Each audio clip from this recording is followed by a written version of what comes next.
Hi hello guys, welcome back to Adya colourful.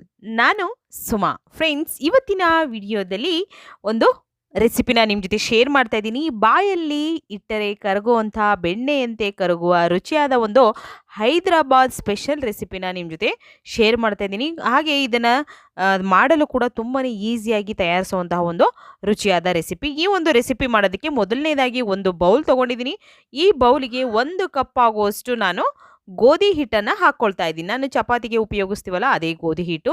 ನಂತರ ಅದೇ ಕಪ್ಪಿನ ಅಳತೆಯಲ್ಲಿ 1 ಕಪ್ಪು ಮೈದಾ ಹಿಟ್ಟನ್ನು ಹಾಕ್ಕೊಳ್ತಾ ಇದ್ದೀನಿ. ಗೋಧಿ ಹಿಟ್ಟು 1 ಕಪ್ಪನ್ನು ಉಪಯೋಗಿಸಿದ್ದೀನಿ, ಹಾಗೆ 1 ಕಪ್ಪು ಮೈದಾ ಹಿಟ್ಟನ್ನು ಹಾಕ್ಕೊಳ್ತಾ ಇದ್ದೀನಿ.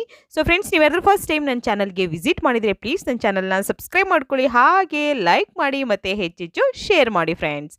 ಓಕೆ, ಸೊ ಈಗ ಇದಕ್ಕೆ ಒಂದು 2 ಸ್ಪೂನ್ ಆಗುವಷ್ಟು ರವೆ ತೊಗೊಂಡಿದ್ದೀನಿ. 2 ಸ್ಪೂನ್ ಆಗುವಷ್ಟು, 2 ಟೇಬಲ್ ಸ್ಪೂನ್ ಅಲ್ಲ, 2 ಸ್ಪೂನ್ ಆಗುವಷ್ಟು ಚಿರೋಟಿ ರವನ ಹಾಕ್ಕೊಳ್ತಾ ಇದ್ದೀನಿ. ಚಿರೋಟಿ ರವೆ ಅಥವಾ ದಪ್ಪ ರವೆ ಯಾವುದನ್ನು ಬೇಕಿದ್ರೂ ಉಪಯೋಗಿಸ್ಬೋದು. 1 ಕಪ್ಪು ಗೋಧಿ ಹಿಟ್ಟು, ಹಾಗೆ 1 ಕಪ್ಪು ಮೈದಾ ಹಿಟ್ಟು. ನಂತರ ಇದಕ್ಕೆ ನಾನು 2 ಸ್ಪೂನು ರವೆ ಮತ್ತು 1 ಕಪ್ಪು ಸಕ್ಕರೆ ಪುಡಿನ ಹಾಕ್ಕೊಳ್ತಾ ಇದ್ದೀನಿ. ನೋಡ್ಬೋದು ನೀವು, ಸಕ್ಕರೆಯನ್ನು ಪೌಡರ್ ಮಾಡಿ ಉಪಯೋಗಿಸ್ತಾ ಇರೋದು. ತುಂಬಾ ಈಸಿಯಾಗಿ ಟೇಸ್ಟಿಯಾಗಿ ಮಾಡುವಂಥ ಒಂದು ಸ್ವೀಟ್ ಇದು. ಖಂಡಿತವಾಗ್ಲೂ ತುಂಬಾ ರುಚಿಯಾಗಿರುತ್ತೆ. ಒಂದು ಸಲ ತಯಾರಿಸಿ, ನಂತರ ನಿಮಗೆ ಗೊತ್ತಾಗುತ್ತೆ ಎಷ್ಟು ಟೇಸ್ಟಿಯಾಗಿರುತ್ತೆ ಅಂತ. ನಂತರ ಇದಕ್ಕೆ ಒಂದು ಅರ್ಧ ಸ್ಪೂನ್ ಆಗುವಷ್ಟು ನಾನು ಏಲಕ್ಕಿ ಪೌಡರ್ನ ಹಾಕ್ಕೊಳ್ತಾ ಇದ್ದೀನಿ. ಹಾಗೆ 1/4 ಕಪ್ ಆಗುವಷ್ಟು ಕೋಕೋನಟ್ ಪೌಡರ್ನ ಹಾಕ್ಕೊಳ್ತಾ ಇದ್ದೀನಿ. ಒಣ ಕೊಬ್ಬರಿ ತುರಿಯನ್ನು ಹಾಕ್ಕೊಳ್ತಾ ಇದ್ದೀನಿ, 1/4 ಕಪ್ ಆಗುವಷ್ಟು. ಸೊ ಯಾವುದೇ ಒಂದು ಕಪ್ಪು ಅಥವಾ ಒಂದು ಬಟ್ಲು ಯಾವುದನ್ನೇ ಆಗಲಿ, ಒಂದು ಅಳತೆಗೆ ಅಂತ ನೀವು ತೊಗೊಂಡ್ರೆ, ಅದೇ ಒಂದು ಕಪ್ಪಿನ ಅಳತೆಯಲ್ಲಿ ತೊಗೊಂಡ್ರೆ ತುಂಬಾ ಈಸಿಯಾಗಿ ಟೇಸ್ಟಿಯಾಗಿ ಯಾವುದೇ ರೆಸಿಪಿಗಳನ್ನು ತುಂಬಾ ಚೆನ್ನಾಗಿ ಮಾಡ್ಬೋದು ಫ್ರೆಂಡ್ಸ್. ಈಗ ನೀಟಾಗಿ ಫಸ್ಟು ಒಂದು ಸಲ ಇದನ್ನು ಹೀಗೆ ಮಿಕ್ಸ್ ಮಾಡ್ಕೊಳ್ಳೋಣ.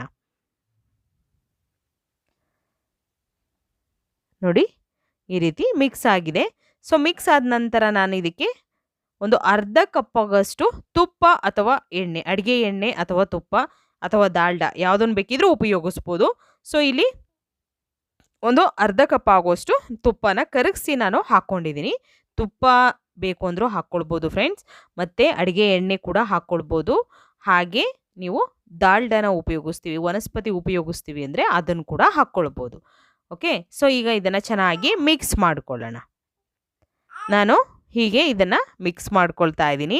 ನಂತರ ಇದಕ್ಕೆ ಸ್ವಲ್ಪ ಸ್ವಲ್ಪ ನೀರನ್ನು ಹಾಕ್ಕೊಳ್ತಾ ನಾವು ಹಿಟ್ಟನ್ನು ಕಲಿಸ್ಕೊಳ್ಳೋಣ. ಜಾಸ್ತಿ ತೆಳ್ಳಗೂ ಇರಬಾರ್ದು, ಹಾಗೆ ಜಾಸ್ತಿ ಗಟ್ಟಿ ಕೂಡ ಇರಬಾರ್ದು. ನೋಡ್ಬೋದು, ತುಂಬಾ ಈಸಿಯಾಗಿ ಮಾಡುವಂಥ ಒಂದು ಸ್ವೀಟ್ ರೆಸಿಪಿ ಇದು. ಇದನ್ನು ಹೈದರಾಬಾದಲ್ಲಿ ಇದು ತುಂಬಾ ಸ್ಪೆಷಲಾಗಿ ಮಾಡುವಂತಹ ಒಂದು ಸ್ವೀಟು. ಸೊ ನೋಡಿ, ನೀಟಾಗಿ ಮಿಕ್ಸ್ ಮಾಡ್ಕೊಳ್ಳೋಣ. ನೀರನ್ನು ಜಾಸ್ತಿ ಹಾಕಬೇಡಿ, ಸ್ವಲ್ಪ ಸ್ವಲ್ಪನೇ ನೀರನ್ನು ಹಾಕ್ಕೊಳ್ತಾ ಈ ಒಂದು ಕಾಜೂರ್ ರೆಸಿಪಿನ ಮಾಡ್ಕೊಳ್ಳೋಣ.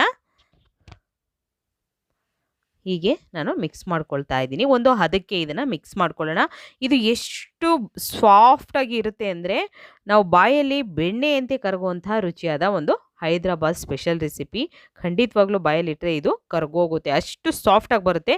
ಶಂಕರಪಾಳಿ ಮಾಡ್ತೀವಲ್ವ ನಾವು, ಅದೇ ಪ್ರೊಸೀಜರಲ್ಲಿ ಮಾಡಬೇಕು. ಬಟ್ ಇದಕ್ಕೆ ಇಂಗ್ರೀಡಿಯೆಂಟ್ಸ್ ಬೇರೆ ಇರುತ್ತೆ, ಅದಕ್ಕೆ ಬೇರೆ ಇಂಗ್ರೀಡಿಯೆಂಟ್ಸ್ನ ಉಪಯೋಗಿಸಿ ಮಾಡ್ತೀವಿ ನಾವು. ಓಕೆ, ನೋಡಿ, ಈಗ ಈ ರೀತಿ ನಾನು ಹಿಟ್ಟನ್ನು ಕಲಿಸ್ಕೊಂಡಿದ್ದೀನಿ. ಇಷ್ಟು ಗಟ್ಟಿ ಇದ್ದರೆ ಸಾಕು, ಜಾಸ್ತಿ ಗಟ್ಟಿ ಬೇಡ ಮತ್ತು ಜಾಸ್ತಿ ತೆಳ್ಳ ಕೂಡ ಬೇಡ ಫ್ರೆಂಡ್ಸ್. ಓಕೆ, ನೋಡಿ, ಈಗ ಆಗಿದೆ. ಇದನ್ನು ಒಂದು 10 ನಿಮಿಷ, ನಾವು 10ರಿಂದ 15 ನಿಮಿಷ ರೆಸ್ಟಿಗೆ ಇಟ್ಬಿಡೋಣ. ಯಾಕೆಂದರೆ ಇದರಲ್ಲಿ ರವೆ ಎಲ್ಲ ಹಾಕಿರೋದ್ರಿಂದ ನೆಂದರೆ ತುಂಬಾ ಚೆನ್ನಾಗಿ ಬರುತ್ತೆ. ಅದಕ್ಕೋಸ್ಕರ ನಾನು ಒಂದು 10ರಿಂದ 15 ನಿಮಿಷ ರೆಸ್ಟಿಗೆ ಇಟ್ಟಿದ್ದೆ. ನಂತರ ನೋಡ್ಬೋದು ಹಿಟ್ಟು ಎಷ್ಟು ಸಾಫ್ಟಾಗಿದೆ ಅಂತ. ನೋಡಿ, ಈ ರೀತಿಯಾಗಿ ನಮಗೆ ಸಾಫ್ಟಾಗಿ ಆಗಿರುತ್ತೆ ಹಿಟ್ಟು. ಒಂದು 10ರಿಂದ 15 ನಿಮಿಷ ಇಟ್ಟರೆ ಸಾಕಾಗುತ್ತೆ. ಈಗ ಇದನ್ನು ಜಾಸ್ತಿ ಏನು ನಾದೋದು ಬೇಡ. ನಾವು ಸ್ವಲ್ಪ ಹಿಟ್ಟನ್ನು ತಗೊಂಡು ಈ ರೀತಿಯಾಗಿ ನಾವು ಚಪಾತಿ ಒತ್ತೋ ಮಣೆ ಇರುತ್ತಲ್ಲ, ಅದಕ್ಕೆ ಸ್ವಲ್ಪ ಆಯಿಲ್ ಅಥವಾ ತುಪ್ಪ ಯಾವುದನ್ನು ಬೇಕಿದ್ರೂ ಗ್ರೀಸ್ ಮಾಡಿಕೊಂಡು ಮೇಲೆ ಹಚ್ಚಿ, ನಂತರ ನಾವು ಹೀಗೆ ಹಿಟ್ಟನ್ನು ರೆಡಿ ಮಾಡಿರೋಂಥ ಹಿಟ್ಟಿದೆಯಲ್ಲ, ಸೊ ಈ ಥರ ಚಪಾತಿ ಥರ ನಾವು ಲಟ್ಟಿಸ್ಕೋಬೇಕು. ಆದರೆ ಇದನ್ನು ದಪ್ಪವಾಗಿ ಲಟ್ಟಿಸ್ಕೋಬೇಕು. ನಾವು ಶಂಕರಪಾಳೆ ಮಾಡಿದಾಗ ಹೇಗೆ ಲಟ್ಟಿಸ್ಕೊಳ್ತೀವಿ ಅಲ್ವಾ, ಆ ರೀತಿಯಾಗಿ ಲಟ್ಟಿಸ್ಕೊಳ್ಳೋಣ. ಜಾಸ್ತಿ ಸಣ್ಣಗೆ ಬೇಡ, ಹಾಗೆ ಜಾಸ್ತಿ ದಪ್ಪ ಕೂಡ ಬೇಡ. ಬೇಕು ಅಂದರೆ ದಪ್ಪವಾಗಿ ಲಟ್ಟಿಸ್ಕೋಬೋದು. ಬಟ್ ಏನಾಗುತ್ತೆ ಅಂದರೆ ಜಾಸ್ತಿ ದಪ್ಪ ಆದರೆ ಎಣ್ಣೆಯಲ್ಲಿ ನಾವು ಬೇಯಿಸ್ಬೇಕಾದ್ರೆ ಅದು ಚೆನ್ನಾಗಿ ಒಳಗಡೆ ಕ್ರಿಸ್ಪಿಯಾಗಿ ಬರೋದಿಲ್ಲ. ಮೇಲ್ಗಡೆ ಎಲ್ಲ ತುಂಬ ಚೆನ್ನಾಗಿ ಗರಿ ಗರಿಯಾಗಿರುತ್ತೆ, ಒಳಗಡೆ ಗರಿ ಗರಿಯಾಗಿರೋದಿಲ್ಲ, ಹಾಗೆ ಸಾಫ್ಟಾಗಿರುತ್ತೆ. ಹಾಗಾಗಿ ಜಾಸ್ತಿ ದಪ್ಪ ಬೇಡ. ಬೇಕು ಅಂತಂದರೆ ನೀವು ದಪ್ಪ ಇರಬೇಕು ಅಂದರೆ ಅದನ್ನು ಸ್ವಲ್ಪ ಚೆನ್ನಾಗಿ ಒಂದು ಸ್ವಲ್ಪ ಹೊತ್ತು ಬೇಯಿಸ್ಬೇಕಾಗತ್ತೆ. ಸೊ ನೋಡಿ, ಇವಾಗ ನಾನು ಇದನ್ನು ಈ ರೀತಿ ಒತ್ತಿ ನಂತರ ಸೈಡಲ್ಲಿ ಕಟ್ ಮಾಡ್ಕೊಳ್ತಾ ಇದ್ದೀನಿ. ಈ ರೀತಿ ನಾವು ಕಟ್ ಮಾಡಿಕೊಳ್ಳೋಣ. ಹೀಗೆ ಕಟ್ ಮಾಡಿದ ನಂತರ ನಾವು ಇವಾಗ ಇದಕ್ಕೆ ನಿಮಗೆ ಯಾವ ಶೇಪ್ ಬೇಕಾಗುತ್ತೋ ನೀವು ಆ ಶೇಪಲ್ಲಿ ಈ ಒಂದು ಸ್ವೀಟನ್ನು ಮಾಡ್ಕೋಬೋದು. ನಾನು ಇಲ್ಲಿ ಫಸ್ಟಿಗೆ ಹೀಗೆ ಸ್ಟ್ರೈಟ್ ಕಟ್ ಮಾಡ್ಕೊಳ್ತಾ ಇದ್ದೀನಿ. ಸೊ ನಾನು ಫ್ರೆಂಡ್ಸ್ ತುಂಬಾ ಸ್ವೀಟ್ ರೆಸಿಪಿನ ನಿಮ್ಮ ಜೊತೆ ಶೇರ್ ಮಾಡಿದ್ದೀನಿ. ದಯವಿಟ್ಟು ಯಾರಾದರೂ ನೋಡಿಲ್ಲ ಅಂದರೆ ಚಾನಲಲ್ಲಿ ಸ್ವೀಟ್ಸ್ ರೆಸಿಪಿ ತುಂಬಾ ಇದೆ, ಚೆಕ್ ಮಾಡಿ. ಹಾಗೆ ನಿಮ್ಗೆ ಯಾವುದಾದ್ರೂ ಹೊಸ ಸ್ವೀಟ್ಸ್ ರೆಸಿಪಿ ಬೇಕು ಅಂದರೆ ತಪ್ಪದೇ ನನಗೆ ಕಾಮೆಂಟ್ ಸೆಕ್ಷನಲ್ಲಿ ತಿಳಿಸಿ. ನಾನು ಖಂಡಿತವಾಗ್ಲೂ ನಿಮ್ಮ ಜೊತೆ ಆ ಒಂದು ಸ್ವೀಟ್ ರೆಸಿಪಿನ ಶೇರ್ ಮಾಡ್ತೀನಿ. ಓಕೆ, ಸೊ ನಂತರ ನಾನು ಈ ರೀತಿ ಕಟ್ ಮಾಡ್ಕೊಳ್ತಾ ಇದ್ದೀನಿ. ಡೈಮಂಡ್ ಶೇಪಲ್ಲಿ ನಾನು ಕಟ್ ಮಾಡ್ಕೊಳ್ತಾ ಇದ್ದೀನಿ.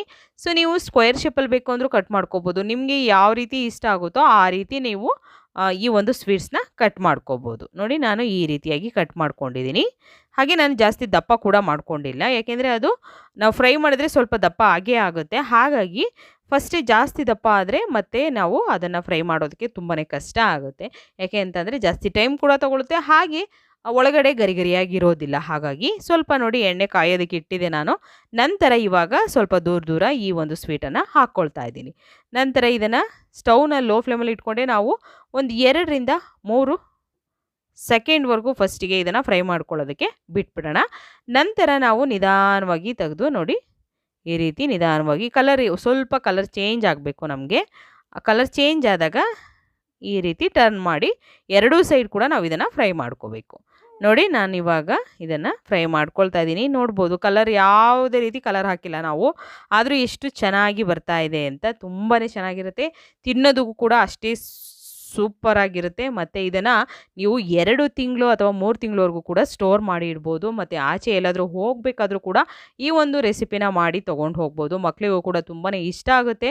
ಹಾಗೆ ಮನೆಯ ಒಂದು ಹೆಲ್ದಿ ಫುಡ್ಡು ಮಕ್ಕಳಿಗೂ ಕೂಡ ಕೊಟ್ಟಂಗೆ ಆಗುತ್ತೆ ನೀವು ಆಚೆ ಹೋದಾಗ ಬೇಕು ಅಂತಂದರೆ. ನಂತರ ನೋಡಿ, ಈಗ ಕಲರ್ ಚೇಂಜ್ ಆಗಿದೆ.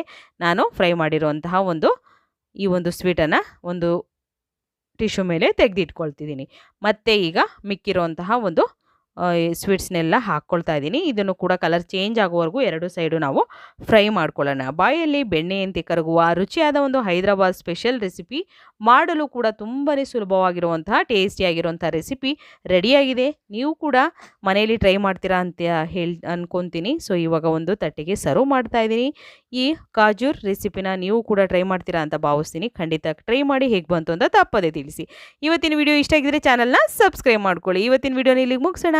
ಮತ್ತೆ ಇನ್ನೊಂದು ಹೊಸ ವಿಡಿಯೋ ಜೊತೆ ಬರ್ತೀನಿ. ಬಾಯ್, ಸಿ ಯು.